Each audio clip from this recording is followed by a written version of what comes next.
Eu convido a amada igreja a abrir as Escrituras Sagradas no Evangelho segundo Lucas.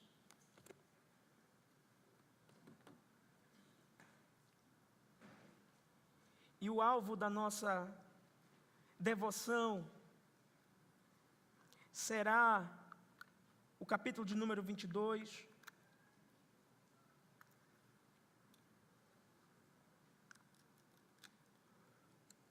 do verso 54 ao verso 62.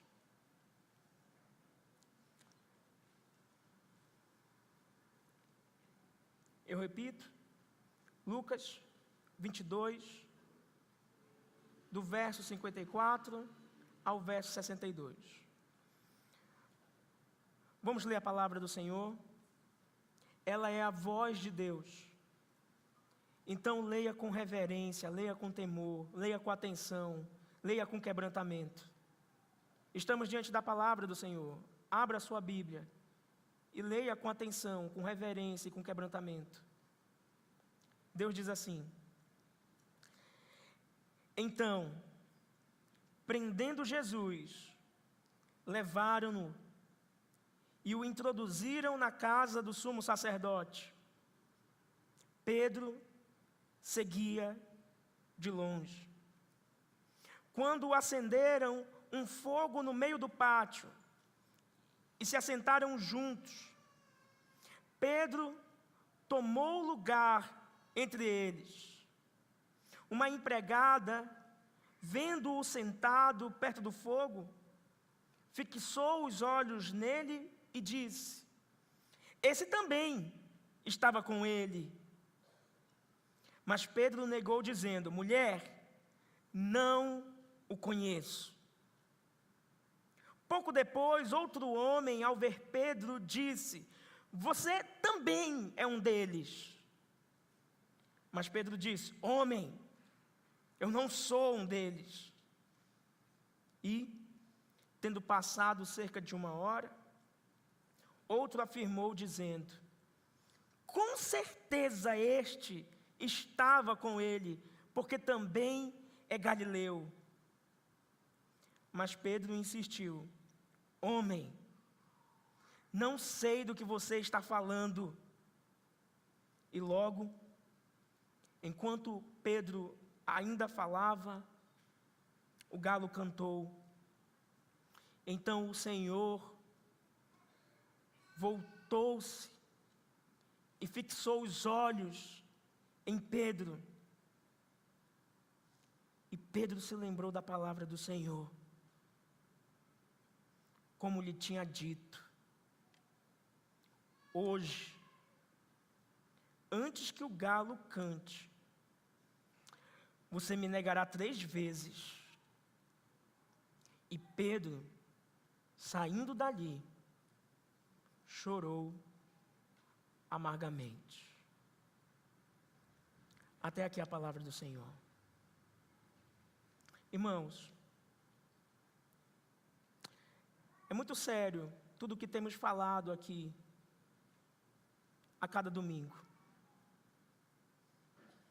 E cada vez que a narrativa avança,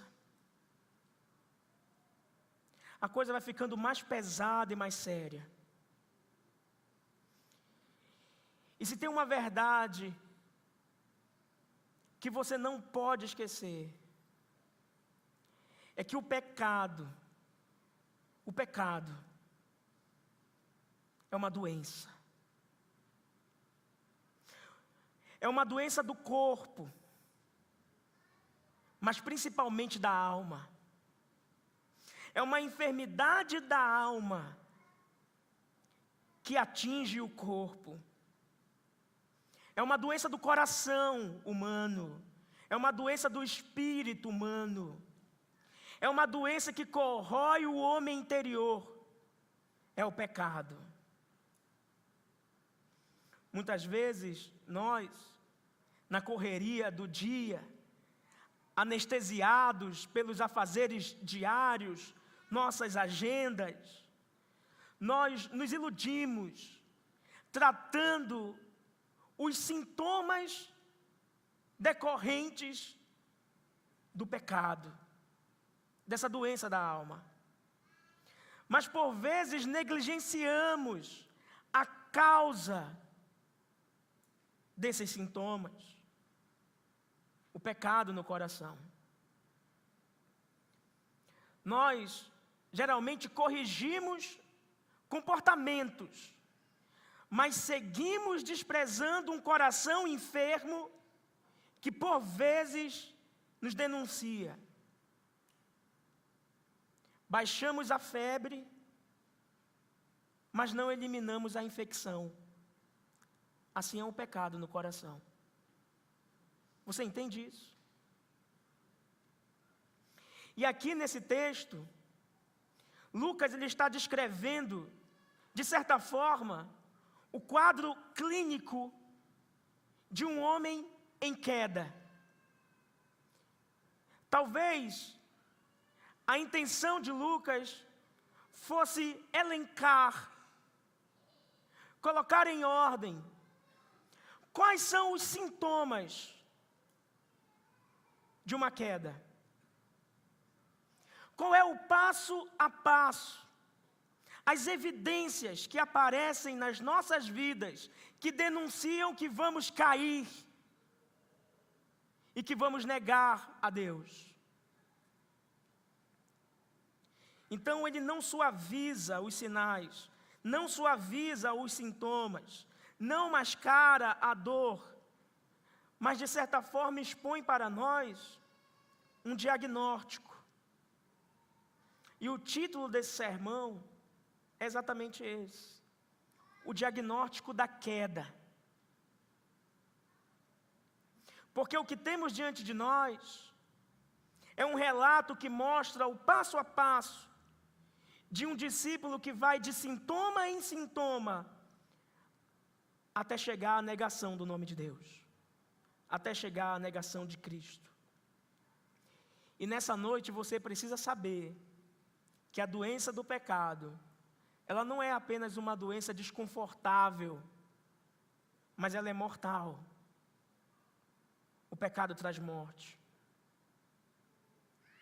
Então, a estrutura do nosso texto será a seguinte: no verso 54 e 55, nós veremos os sintomas da doença do pecado. No verso 56 até o verso 60, nós veremos essa progressão da enfermidade do pecado. Ainda no verso 60 e 61, nós veremos o exame decisivo. E no verso 62, o diagnóstico declarado, a causa fechada, a queda. Então, passemos a ver agora esse texto, que é palavra do Senhor, ponto a ponto, tal como anunciado aos irmãos. Vamos ler novamente, versos 54 e 55, com atenção.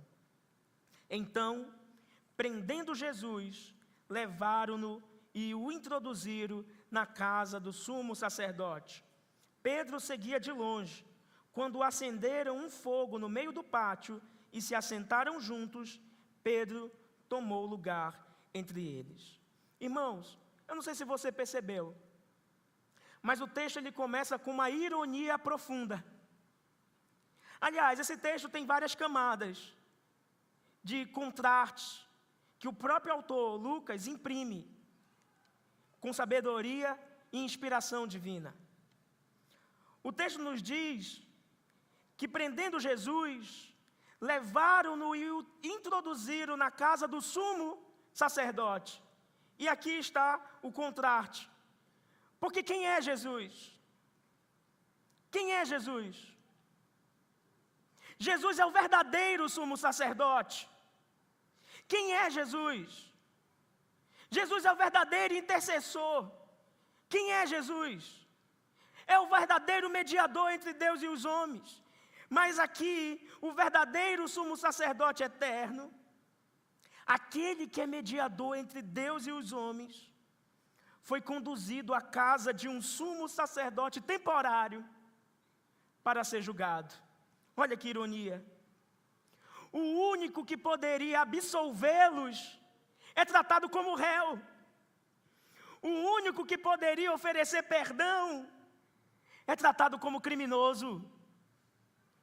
O verdadeiro sacerdote vai ser condenado por aquele sacerdote que deveria ser apenas uma sombra. Irmãos, quando lemos que Jesus foi levado à casa do sumo sacerdote para ser julgado, há uma ironia solene diante de nós.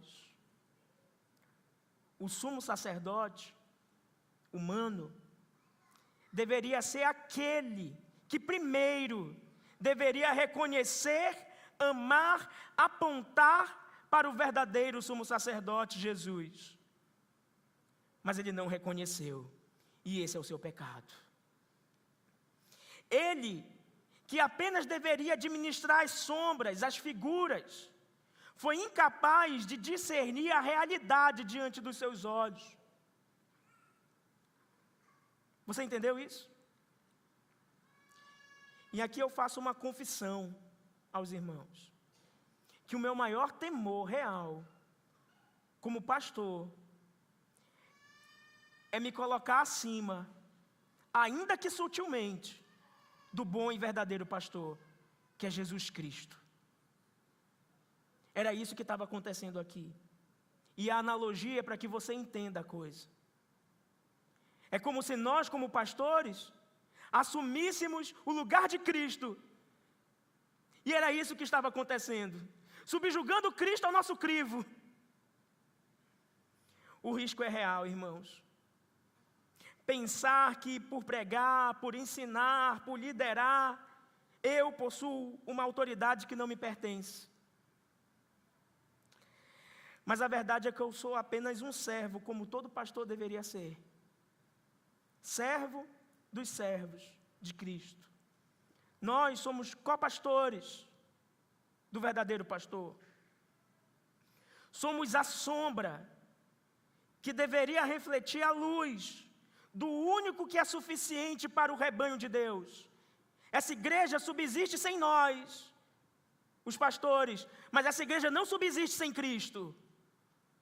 Se você quer ver o declínio dessa igreja, tire Cristo dela. E ali está a cena dramática. O verdadeiro sumo sacerdote sendo julgado por aquele que deveria apontar para ele. E digo com humildade, irmão, a essa igreja. Vivemos em dias, e você sabe disso, em que muitos líderes que deveriam apontar para Cristo estão se colocando acima dele. Buscando a própria glória em vez da glória de Cristo. Mas nós não podemos seguir esse caminho. No primeiro sinal disso, isso deve ser cortado. Essa advertência se aplica não só a mim ou ao pastor Wanderson, mas ela se aplica aos diáconos dessa igreja. Não tome o lugar de Cristo. Ela se aplica aos seminaristas da igreja. Não tome o lugar de Cristo. Ela se aplica aos professores. Não tome o lugar de Cristo. E aos líderes de ministérios. Não tome o lugar de Cristo. A todos que servem, não tome o lugar de Cristo. Na verdade, essa verdade, ela se aplica a cada irmão e irmã aqui presente. Se aplica a você. Pois todos nós, irmãos, de alguma forma, somos chamados a conduzir outros a Cristo. Sejam os nossos filhos.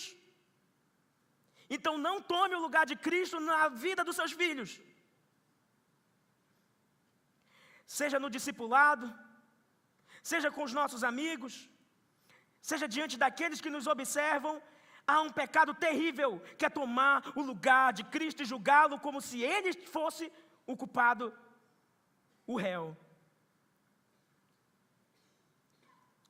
Irmãos,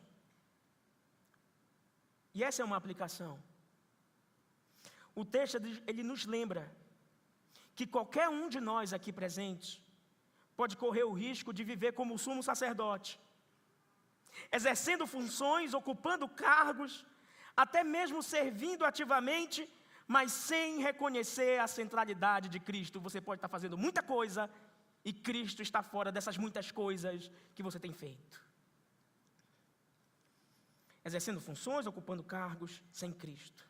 O verdadeiro perigo é aquele de acharmos que estamos acima do bom pastor. Portanto, meu irmão e minha irmã, examine o seu coração. Você tem se visto como o dono da sua própria vida? Ou como um servo do bom pastor? Você tem buscado conduzir outros a Cristo?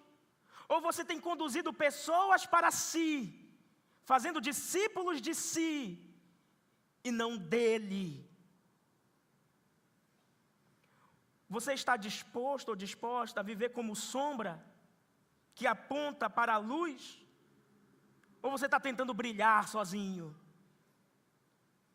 Que todos nós aqui nessa igreja, para a glória de Deus, pastores e membros, líderes e liderados, sejamos encontrados não como os que julgam o Senhor, mas como aqueles que estão sendo julgados por Ele e que se rendem a Ele, reconhecendo que só há um verdadeiro pastor, Jesus Cristo, a quem todo joelho deve se dobrar.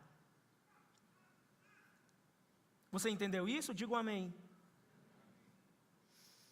Mais adiante, enquanto Jesus é levado para a casa do sumo sacerdote, Lucas nos dá uma nota aparentemente discreta, mas que tem uma centralidade no texto. Olhe para o verso 54 novamente, na parte B. Pedro seguia de longe. Essas pequenas palavras. Pedro seguia de longe. O autor está narrando que enquanto Jesus ia para a casa do sumo sacerdote ser julgado, Pedro estava de longe acompanhando o trajeto de Jesus. Pedro seguia de longe. Aqui é uma segunda ironia no texto. Uma segunda ironia. A palavra usada por Lucas para dizer que Pedro seguia, olha essa palavra, grife na sua Bíblia, seguia. É a mesma palavra usada no Novo Testamento para descrever o discipulado. Seguir é ser um discípulo. A expressão aqui é literalmente akolotel, que é a palavra ou uma das palavras no Novo Testamento para o discipulado. E sabe o que essa palavra significa? Significa acompanhar de perto. Significa caminhar lado a lado. Significa aprender e imitar o mestre. É isso que é o discipulado. Em outras palavras, Pedro estava sendo um discípulo de longe. Você entendeu? Pedro seguia de longe. O que é uma contradição em termos, irmãos. O discípulo, por definição, é aquele que anda junto de Jesus. Mas aqui, ele anda longe, afastado. E o verbo que deveria significar proximidade, compromisso, identificação com Jesus, torna-se uma ironia carregada de fato. Por quê? O discípulo não é discípulo. O seguidor não segue. O imitador não imita. Lucas, com poucas palavras, denuncia para nós o perigo de um discipulado distante, no qual se conserva o nome de discípulo, mas se perde a essência do discipulado. E aqui está, possivelmente, o primeiro sintoma da queda espiritual. Como eu disse aos irmãos, nós estamos analisando os sintomas de uma queda.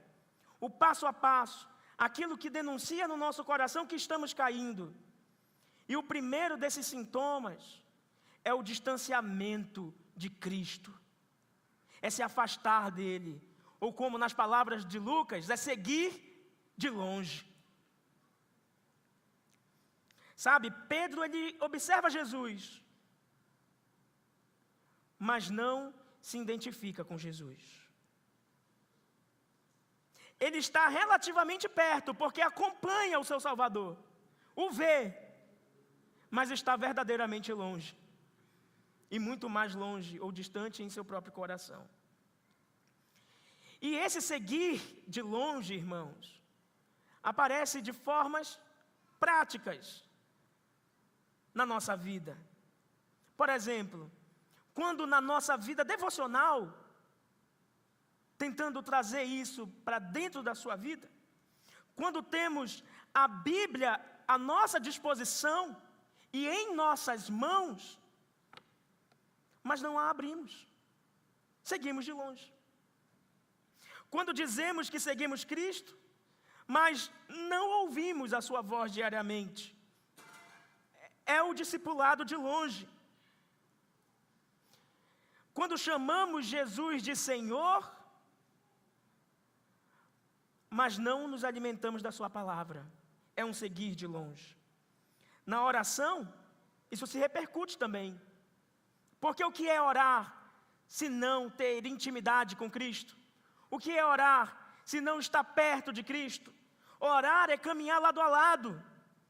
Mas quando só recorremos a Deus em momentos de aperto, de urgências, mantemos um relacionamento esporádico, não íntimo. E isso também é seguir de longe. Na comunhão da igreja, isso pode se repercutir também. Muitos afirmam ser discípulos de Cristo, mas vivem isolados da comunidade, não têm compromisso com o dia do Senhor. Outros ainda que estão presentes no culto, mas não estão presentes na vida da igreja. Convivem de maneira superficial, não se comprometem uns com os outros, não se comprometem com os irmãos. É um discipulado distante, sem identificação real. E na vida de santidade isso também pode se repercutir. Porque seguir de perto é tomar a cruz todos os dias e dizer não para si mesmo, negar a si mesmo. Mas nós, por vezes, nos acostumamos com áreas da nossa vida onde Jesus não é o Senhor. Quando flertamos com o mundo e escondemos pecados de estimação, nós também seguimos de longe. De que maneira na sua vida você tem seguido a Jesus, mas de longe? Sem um compromisso, sem intimidade, sem amizade, sem amor pela pessoa de Jesus. Como essa verdade pode se refletir no seu coração? Uma pessoa que segue, mas sempre de longe. Lucas continua dizendo, no verso 55, quando acenderam um fogo no meio do pátio e se assentaram juntos, Pedro tomou lugar entre eles. Irmãos, todos conhecem o que diz o Salmo 1, não é verdade? E o Salmo 1 da Bíblia nos apresenta dois caminhos. O do justo, que se alegra na lei do Senhor, e o do ímpio, que se afasta da palavra e se mistura com os escarnecedores. Não é assim que o Salmo 1 nos diz? Esse salmo, ele funciona para nós quase como uma radiografia espiritual. Ele nos mostra um sintoma de um coração saudável e o sintoma de um coração adoecido. Quantos lembram do Salmo 1 que diz: bem-aventurado é o homem que não anda segundo o conselho dos ímpios, não se detém nos caminhos dos pecadores, nem se assenta na roda dos... Mas aqui está Pedro. O que Pedro fez? Ele andou, ele se deteve e ele assentou na roda dos escarnecedores. Você percebeu isso? Leia novamente o verso 55 e perceba o perfil de um homem em queda. Um perfil de um homem em queda. Ele não apenas segue de longe a Jesus, mas ele também se mistura com os escarnecedores, os zombadores de Jesus. Esse é um segundo sintoma de alguém que está em queda. O seu círculo, as pessoas que o rodeiam, as pessoas que ele quer admirar e que ele quer ser admirado, com quem ele quer sentar à mesa. Está aqui a segunda característica de um homem em queda. E repare onde ele assenta. Ele não se assenta entre irmãos de fé, ele não se assenta aos pés de Jesus, mas ele se assenta entre os inimigos, entre os zombadores, entre aqueles que tramavam contra o Senhor. Irmãos, escute bem, e falo isso a todos, mas em especial aos jovens. As más companhias corrompem os bons costumes, dizem as Escrituras. Cuidado com quem você tem amizade, cuidado com quem você se senta, mas também vale para nós. As más companhias são, por certo, evidências de um coração adoecido, um coração que já não encontra prazer na comunhão dos salvos, mas que busca consolo entre aqueles que não têm parte com Cristo. Pense aí, os seus amigos estão dentro ou fora da igreja? Cuidado com a sua resposta. Estão fora porque na igreja não tem ninguém que eu possa ser amigo. Mentira de Satanás. Você está dizendo que Deus falhou em te reunir a uma igreja. Você está dizendo que Deus falhou em te congregar. Você está colocando, na verdade, sobre Deus. A igreja é uma comunidade intencional de Deus.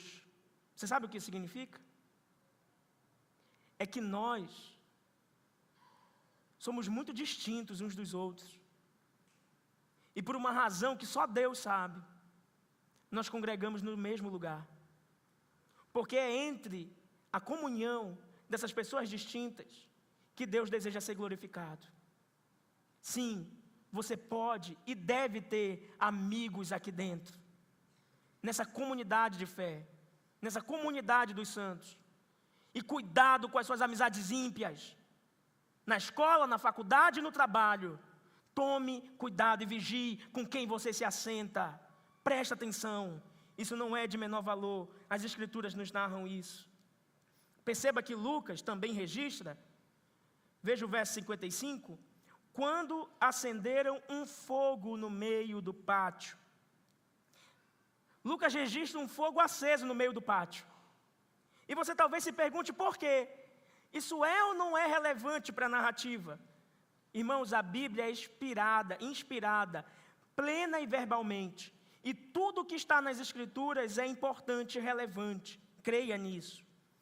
Esse fogo aqui não é apenas um detalhe literário, ele é uma denúncia também. O fogo que aquece os pés de Pedro é o fogo que denuncia a distância da sua alma de Cristo também. Para que você entenda, naquele tempo, os pátios das casas eram abertos. Os pátios eram amplos, abertos. E durante a noite, como de costume, fazia-se muito frio, especialmente em Jerusalém, por causa da altitude. Portanto, era comum se acender fogueiras nesses ambientes externos para aquecer os guardas, para aquecer os servos, para aquecer os curiosos que viajavam à noite, ou aqueles que participavam de algum evento. E o que está acontecendo na casa do sumo sacerdote? O Senhor Jesus está sendo julgado. E ali, no pátio, diante do fogo, estão várias pessoas curiosas para saber o desfecho do que vai acontecer. E dentre esses zombadores, desejando que Cristo fosse culpado, declarado culpado, está Pedro no meio deles. Então Lucas aqui, ele não menciona esse fogo por um acaso, irmãos. O fogo aqui é um símbolo do falso conforto que pensamos encontrar quando nos afastamos de Jesus. Porque enquanto Jesus está sendo julgado lá dentro, Pedro estava fora buscando aquecer-se ao fogo daqueles que eram inimigos do seu mestre. O fogo, portanto, é um símbolo de calor e aconchego, e aqui se torna cenário da negação, cenário de frieza espiritual. Pedro, ele aquece o corpo, mas o seu coração está frio, ou está distante de Deus. O discípulo que deveria estar perto da luz do mundo, prefere o fogo estranho dos homens. E eu lhe pergunto, com você tem sido assim? Pedro, ele troca a chama da presença de Cristo pela fogueira dos inimigos de Cristo. E este é o engano da nossa alma. Acreditar que podemos encontrar calor, segurança e sentido longe de Jesus.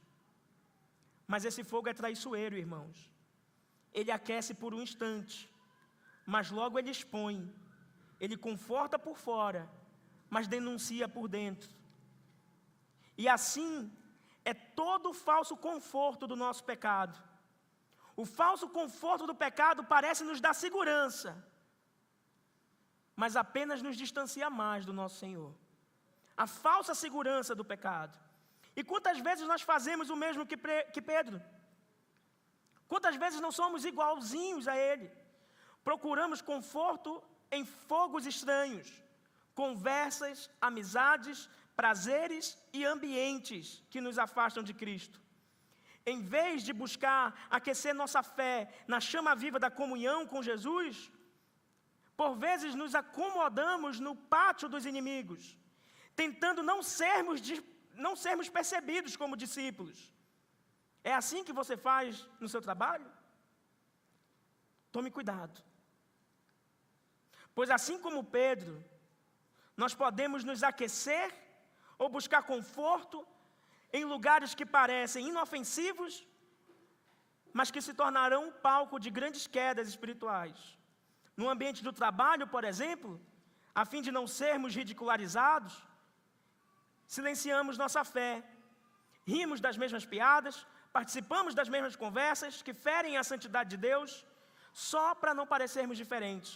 Ou na roda de amigos, quando buscamos companhias em pessoas que não nos aproximam de Cristo, rimos, nos divertimos, nos sentimos incluídos, mas ao pouco esse fogo da amizade começa a esfriar o nosso zelo.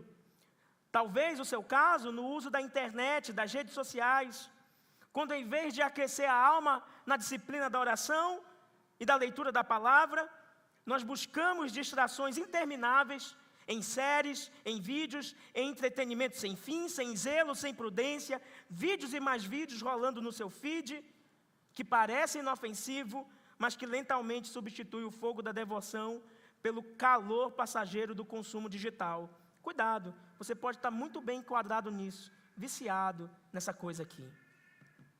Ou na busca por consolo emocional, quando em tempos de dor, buscamos conselhos remunerados, autoajuda e até praticamos coisas vazias que prometem paz, mas não recorremos ao Senhor.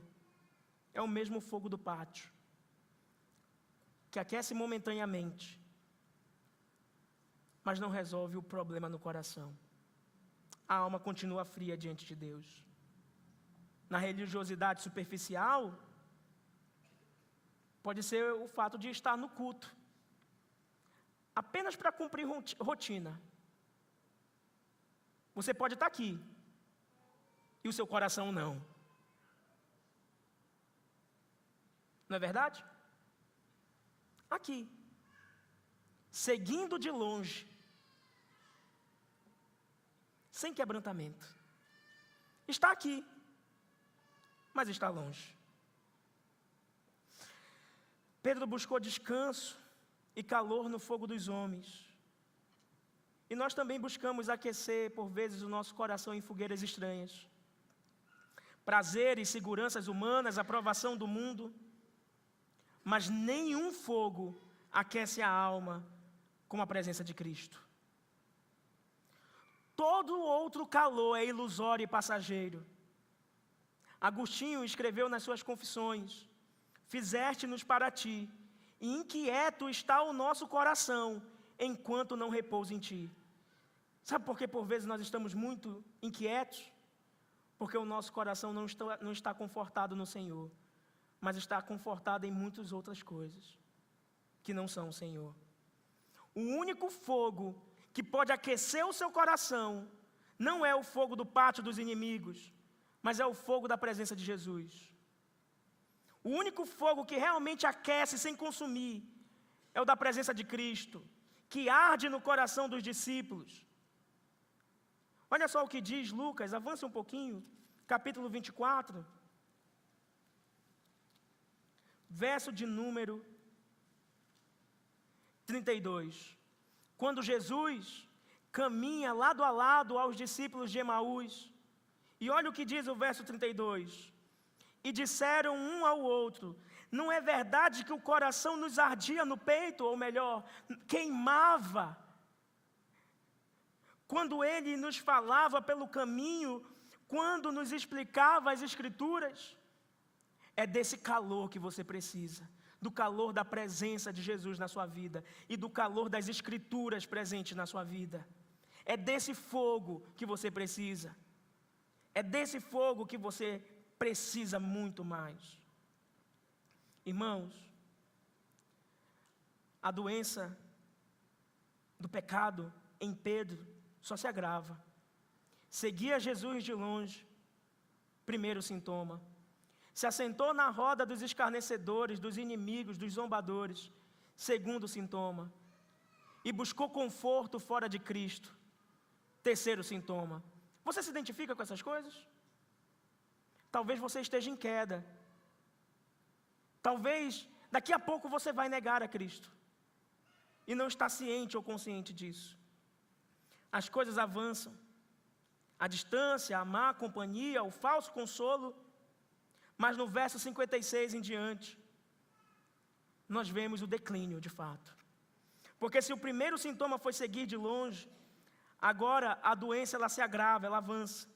E Lucas nos mostra que a negação de Pedro não aconteceu de uma só vez, mas aconteceu em estágios progressivos. Ela foi tríplice e progressiva, como uma infecção que começa localizada, mas logo se espalha pelo corpo inteiro.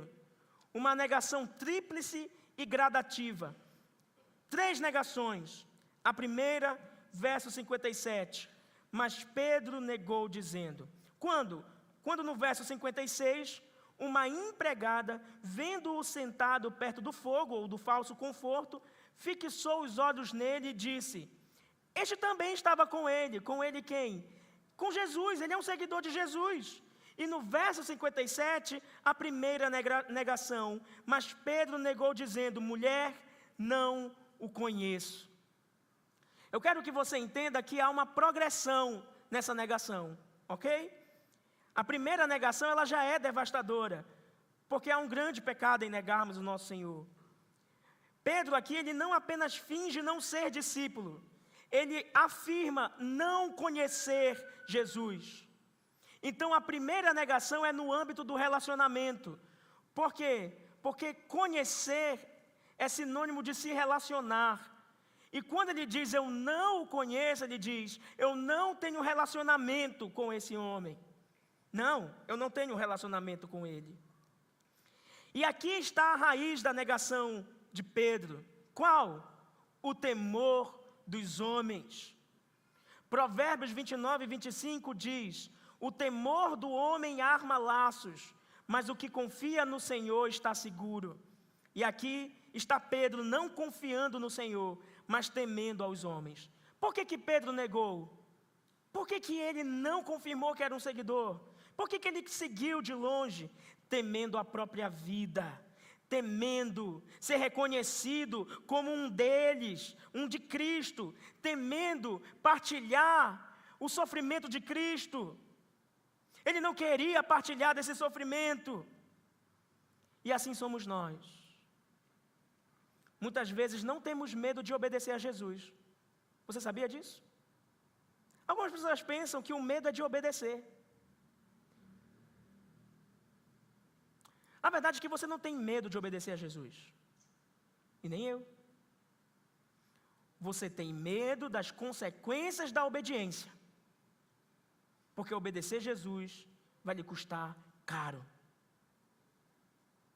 Se obedecer Jesus não lhe custasse nada, você ia dizer, claro, Senhor, vamos lá.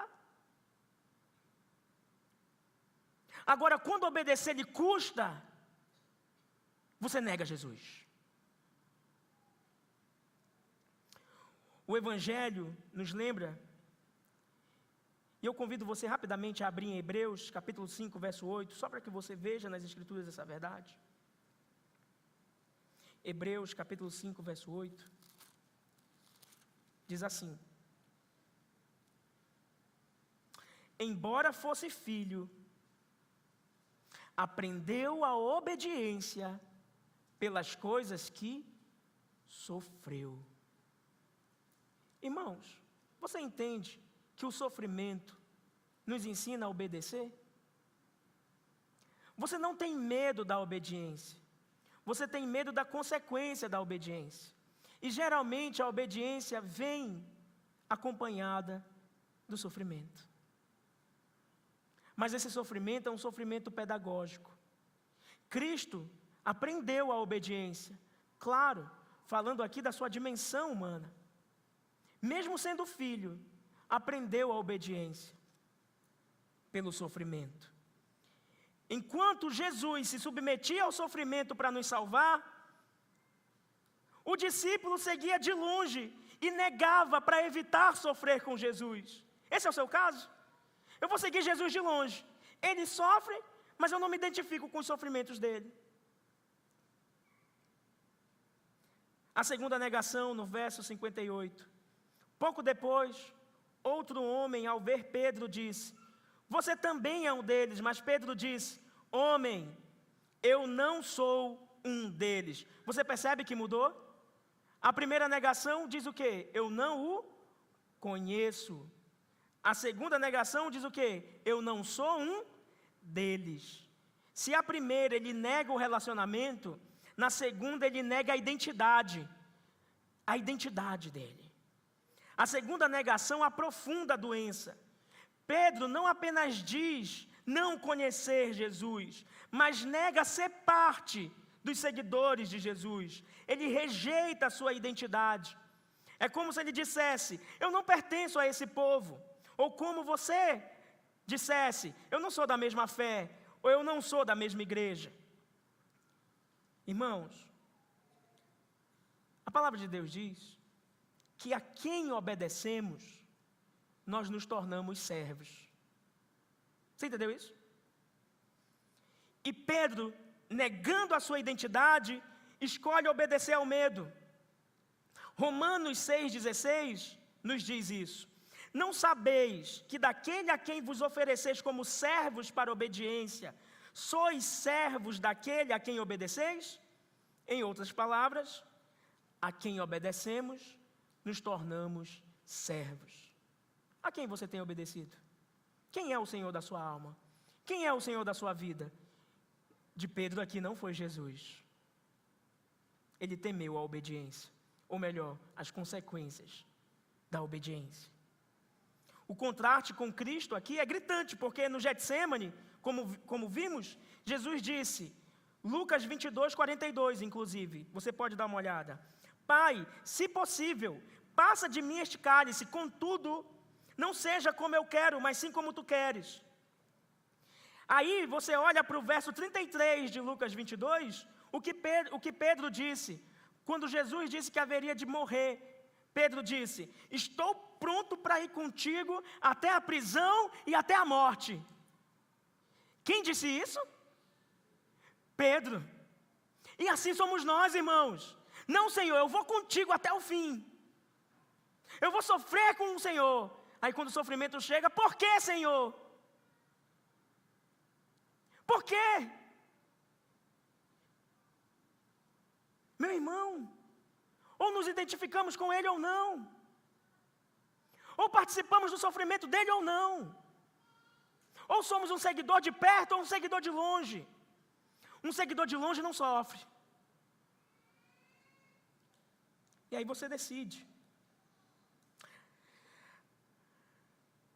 Pedro disse: estou pronto e vou contigo até a prisão e a morte, mas não foi. Jesus disse: Senhor, se possível, aparta de mim esse cálice, mas foi. E aqui nos lembra até aquela parábola do filho que disse para o pai: pai, eu não vou fazer o que o Senhor quer. E o outro filho disse: pai, eu vou fazer o que o Senhor quer. Aí quando o pai chegou em casa, o filho que disse que não ia fazer, fez. E o filho que disse que ia fazer, não fez. Sabe qual é a diferença de um e de outro? Um só é balela, é externalidade, é mão estendida, é olho fechado, é lágrima descendo. O outro é coração contrito, alma dependente, humilhada diante de Deus. Esse é Cristo. O outro é Pedro. Não, Senhor, eu vou, mas não vai, porque não quer sofrer. Irmãos, eu gostaria de fazer uma citação aqui, que é uma citação de Calvino, ele dizendo o que é a obediência. E preste bastante atenção. Ele diz assim: eis a verdadeira prova da obediência.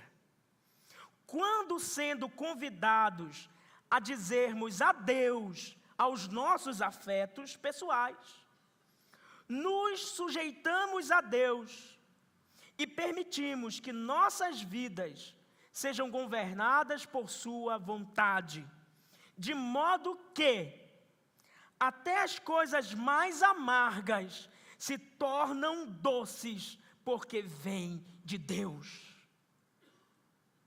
Você entendeu isso? Na obediência, as coisas amargas se tornam doces, porque vêm de Deus. Vale a pena se identificar e sofrer com Ele, e sofrer por Ele, para a glória dEle. Avança-se. Pedro negou o relacionamento, não o conheço, negou a identidade, não sou um deles, mas no verso 60, na parte A, essa negação avança. Olha o que diz o verso 60, parte A. Mas Pedro insistiu: homem, não sei do que você está falando. A gravidade aqui é maior. Essa negação, ela tem um peso maior do que as demais que antecederam. Ela tem um peso maior, tanto pelo contexto que Lucas narra, quanto pelo que de fato é dito. Porque olhe para o verso 59, rapidinho. E tendo passado cerca de 1 hora. É como se Lucas tivesse dito: ele negou, depois em seguida negou, mas depois teve um tempo até para que ele pudesse pensar, refletir, voltar atrás, se posicionar, abandonar o pecado, dizer: não, eu sou dele mesmo.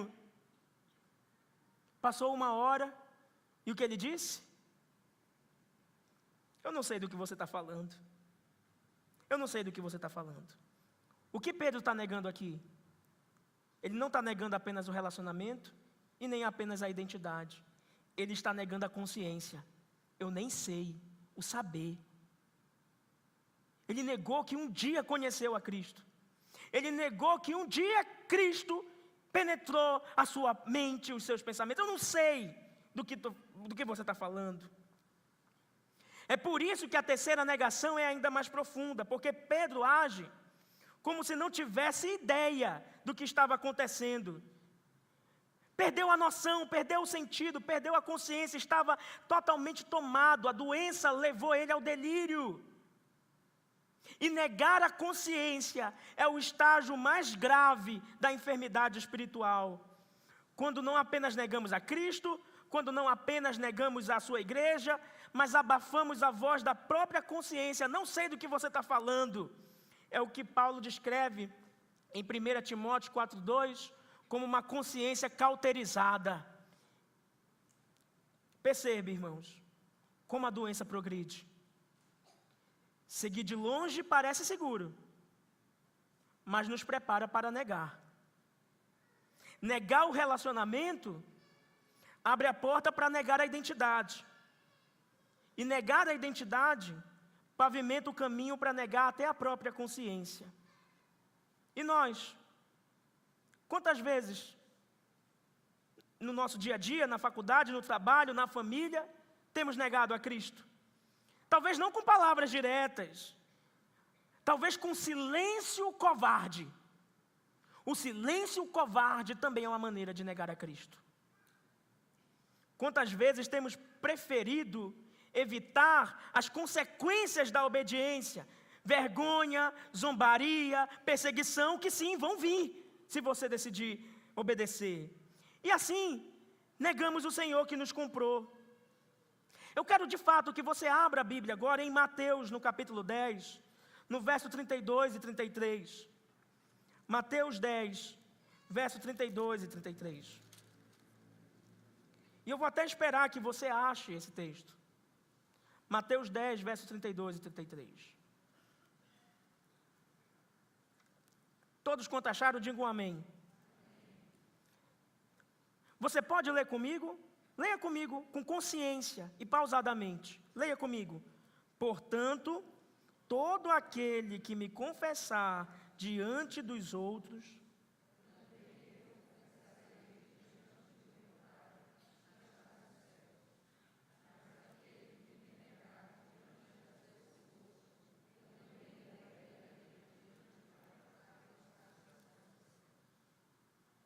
você entendeu isso? Que isso sirva como uma advertência para o meu e para o seu coração. Portanto, todo aquele que me confessar diante dos outros, também eu o confessarei diante do meu Pai que estás nos céus. Mas aquele que me negar diante das pessoas, também eu o negarei diante do meu Pai que está nos céus.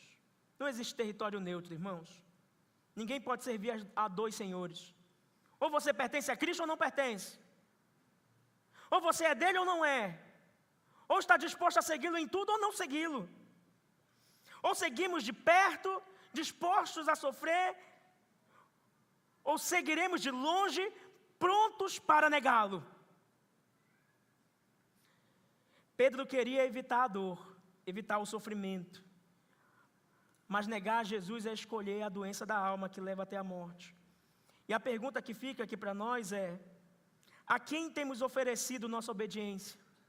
Ao Cristo que nos chama para perto ou ao medo que nos empurra para longe? Diante de todos esses sintomas, acontece algo definitivo e decisivo. Eu convido você a ver a parte B do verso 60. E logo, enquanto Pedro ainda falava, o galo cantou. Verso 61. Então o Senhor voltou-se e fixou os olhos em Pedro. E Pedro se lembrou da palavra do Senhor, como lhe tinha dito: hoje, antes que o galo cante, você me negará 3 vezes. Irmãos, a narrativa aqui atinge o seu ponto mais tenso. Pedro nega pela 3ª vez e logo o galo canta. O galo, naquela madrugada, não era apenas um som do amanhecer. O galo aqui é um sinal de alerta. É a providência de Deus, ecoando as palavras já ditas por Jesus anteriormente, em Lucas 22, 34. Hoje, antes que o galo cante, 3 vezes me negarás. Jesus já tinha dito isso no cenáculo, na ocasião da ceia. Portanto, esse galo aqui era o lembrete, o sinal, o alerta de que a palavra de Jesus nunca falha. O galo era o sinal que diz: Pedro, eu te avisei. Mas mesmo com o galo cantando, Pedro não caiu em si. Veja, não é porque o galo canta que Pedro se lembra da palavra do Senhor. Não é por isso. O verso 61 nos diz quando Pedro se lembrou da palavra do Senhor. Olhe para o verso 61 novamente. Então o Senhor voltou-se e fixou os olhos em Pedro. E Pedro se lembrou da palavra do Senhor. O alerta era o galo. Mas foi o olhar compassivo de Jesus. Foi a atitude de Cristo que fez com que Pedro caísse em si. É curioso porque no verso 56, uma empregada fixa os olhos em Pedro também, a mesma expressão. Mas Pedro não deixa a sua obstinação e continua negando. Mas no verso 61, quando Cristo olha para Pedro, ele fica todo quebrado. Ele fica todo quebrado. O galo é esse lembrete, mas foi Cristo quem o salvou. Quantas vezes, irmãos, também nós ouvimos os alertas de Deus e continuamos indiferentes. Vida de oração negligenciada, abandono do pastoreio do lar, os pastores pregando dominicalmente, advertindo, exortando. Parece engraçado, mas nós somos o galo que canta.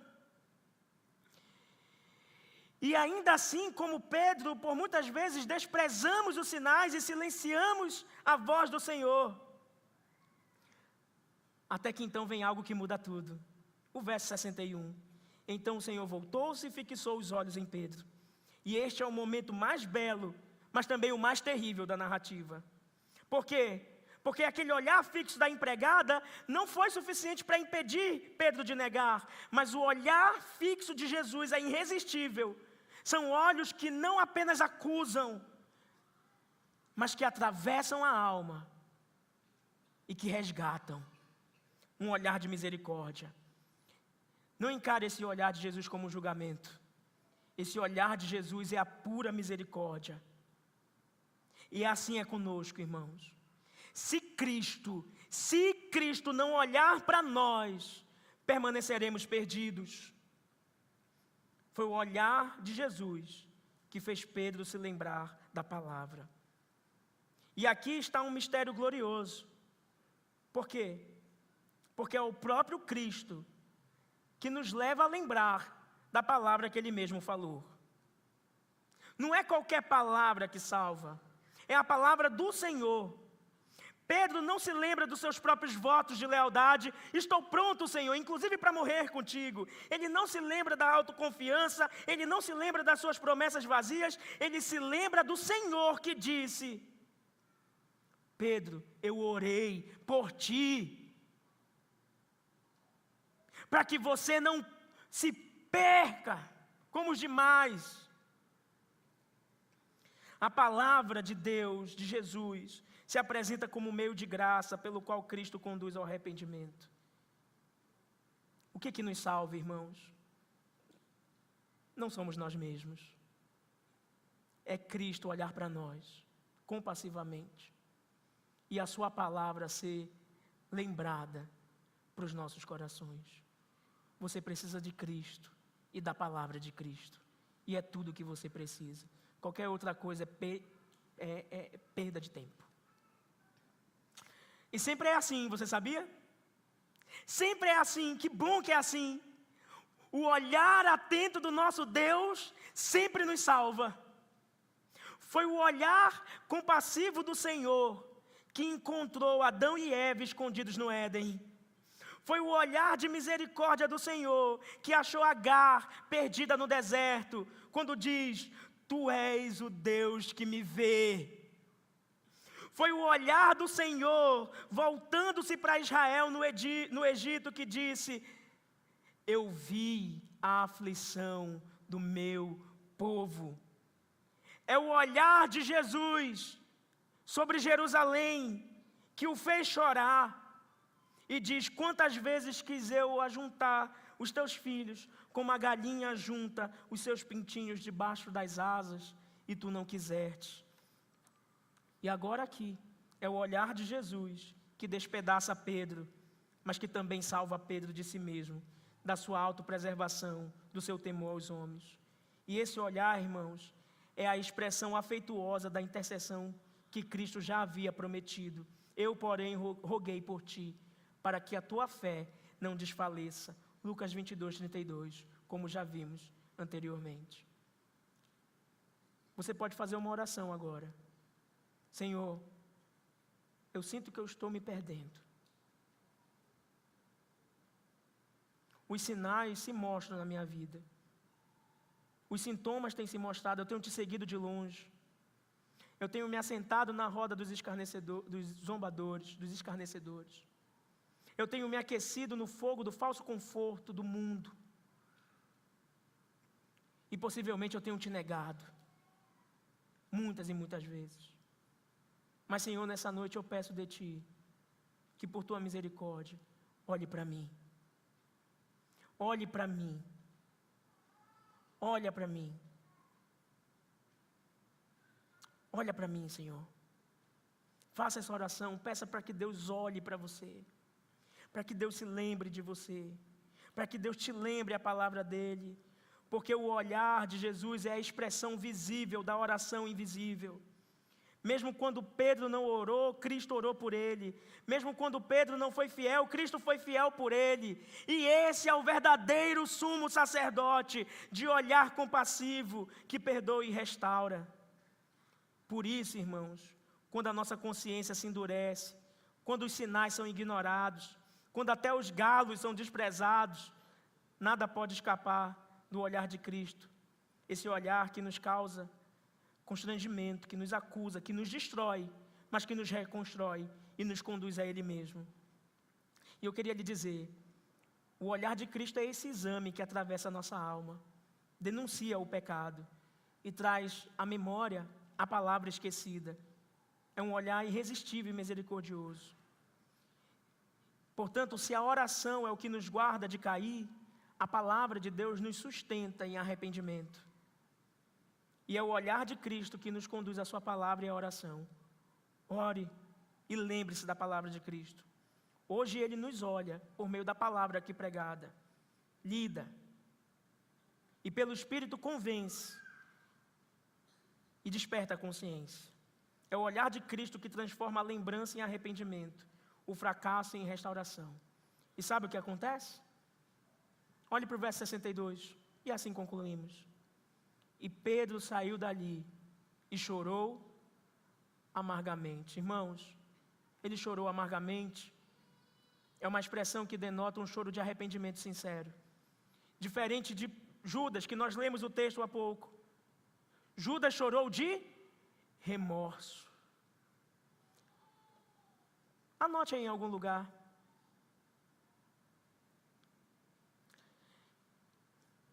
Eu tenho chorado pela ofensa que o meu pecado é para Deus. Pedro não chorou por medo da punição, mas ele chorou porque ele entristeceu aquele que ele amava até o fim. E diante dessas verdades eu lhe pergunto, qual foi a última vez que a palavra do Senhor moveu o seu coração? Qual foi a última vez que você chorou pelos seus pecados? Não me refiro qual foi a última vez que você chorou temendo as consequências dos seus pecados. Mas qual foi a última vez que você chorou pelos seus pecados? Pela verdadeira gravidade que o pecado traz. A verdadeira gravidade que o pecado traz, irmãos, não é a consequência do pecado. É contra quem nós pecamos. É contra quem a ofensa é dada. É a respeito de quem nós nos distanciamos ao pecar. O apóstolo Paulo explica, e guarde esse texto no seu coração, em 2 Coríntios 7,10.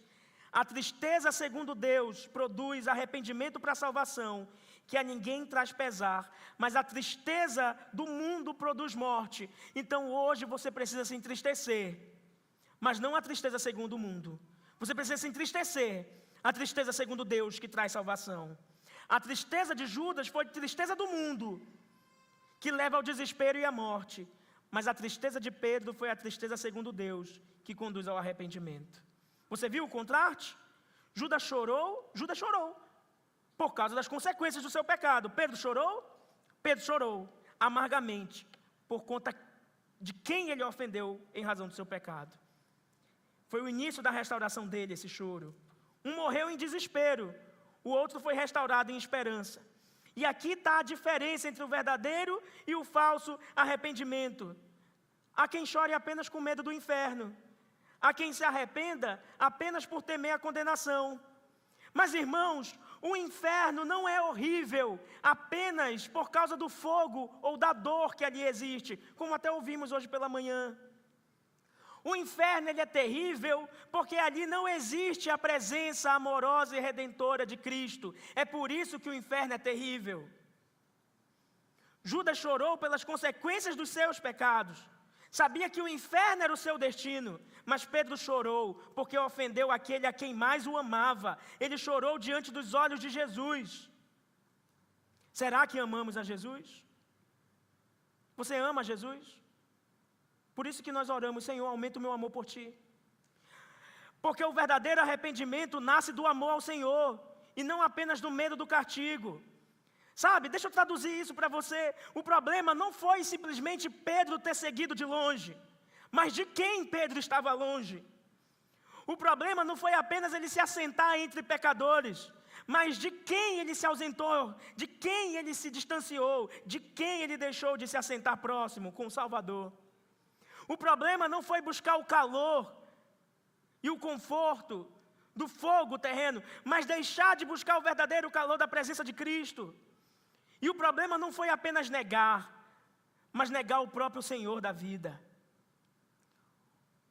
A maior consequência do nosso pecado é a distância de Deus. E é isso que deveria nos fazer chorar. Chorar amargamente. Porque estamos diante daquele que muito nos ama, distante daquele que muito nos quer. Irmãos, este é o exame do nosso coração. Estamos apenas arrependidos das consequências ou arrependidos da santidade de Deus? De estarmos distantes da santidade de Deus? Muitos choram por terem sido pegos no pecado. Poucos choram porque feriram a santidade de Deus. Pedro nos ensina que o choro amargo diante de Cristo não é o fim, mas é o começo da restauração. Portanto, nessa noite, que Deus te convença, chore pelos seus pecados, lamente de forma santa, lágrimas de arrependimento verdadeiro, choro amargo, sementes de vida, lágrimas diante do Cristo, que por meio do seu olhar, nos reconduz ao Evangelho e nos restaura. Pedro caiu, mas não ficou caído. O mesmo Pedro que olhou naquela noite fria para Jesus, ou que foi observado por ele, e que caiu naquela noite, foi o Pedro que foi restaurado em uma manhã, à beira do mar. Como diz João 21,15, Pedro, tu me amas? Eu te amo, Senhor.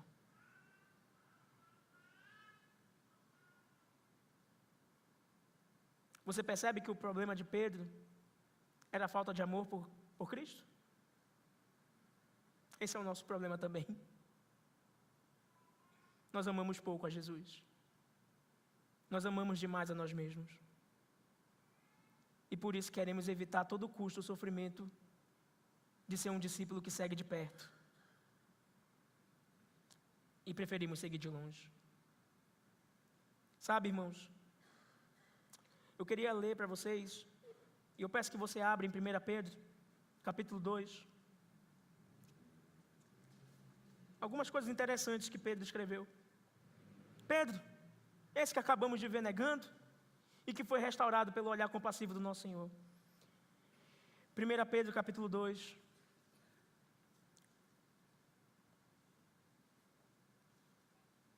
Olha o verso 21.